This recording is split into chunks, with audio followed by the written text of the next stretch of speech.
later on with some big investments, it could serve better. একের পর এক নাটকীয়তার জন্ম দিয়ে সংবাদ মাধ্যমের হেডলাইন জুড়ে থাকছেন মার্কিন প্রেসিডেন্ট ডোনাল্ড ট্রাম্প। তবে সেই প্রতিবেদনগুলো নিয়ে খুব একটা সন্তুষ্ট হতে দেখা যাচ্ছে না তাকে। সম্প্রতি ব্রিটিশ সংবাদ মাধ্যম বিবিসির বিরুদ্ধে ট্রাম্পের দুটি ভিন্ন সময়ের বক্তব্য একসঙ্গে সম্পাদনা করে বিভ্রান্তিকরভাবে উপস্থাপনার অভিযোগ তুলেছেন মার্কিন প্রেসিডেন্ট, আর তাতেই আলোচনার ঝড় উঠেছে বিভিন্ন মহলে।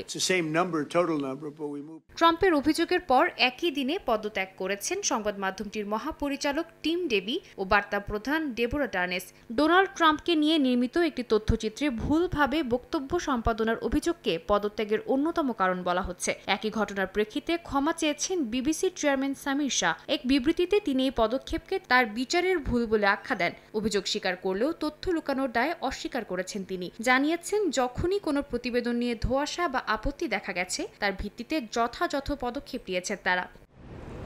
তবে বিবিসির বিরুদ্ধে অভিযোগ শুধু তথ্যচিত্রটি নিয়েই নয়। সোমবার বিবিসির ফাঁস হওয়া একটি অভ্যন্তরীণ মেমো প্রকাশ করে দ্য টেলিগ্রাফ। ফাঁস হওয়া মেমোটিতে আরও বেশ কিছু অভিযোগ সম্পর্কে জানা যায়। এর মধ্যে রয়েছে গাজায় যুদ্ধ পরিস্থিতির তথ্য ভুলভাবে উপস্থাপন, আরবি সংস্করণে ইসরায়েল বিরোধী পক্ষপাত কিংবা ট্রান্সজেন্ডার অধিকার সংক্রান্ত প্রতিবেদন একপাক্ষিকভাবে উপস্থাপন। এমনকি অ্যাপ ব্যবহারকারীদের কাছে অভিবাসী ও আশ্রয় প্রার্থী সম্পর্কিত খবরের পুশ নোটিফিকেশন পাঠানোর ক্ষেত্রেও বিবিসি নিউজের পক্ষপাত দেখা গেছে বলে দাবি উঠছে।